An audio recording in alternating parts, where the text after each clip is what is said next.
UDL 厂家的新款手动抛壳软弹枪，它的原型是意大利 SPS-12霰弹枪，玩具整体是尼龙的材质，重量1.9公斤。像这个后托、脱弹板、抛壳窗、拉栓、罩门还有装弹管道都是金属的材质。这个 U 型的金属钩让它的外观造型非常有特点，钩子可以360度旋转，旋转到右侧可以勾住我们的手臂，在单手射击的时候比较稳定。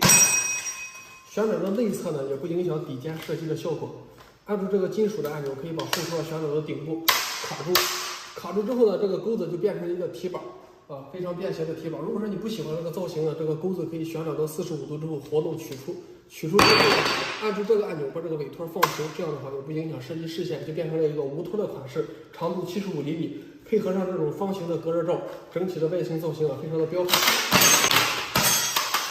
如果说想要再折叠回来呢，这里有一个金属的卡钩，需要拨开之后，把这个后托我们就可以折叠回来，固定住。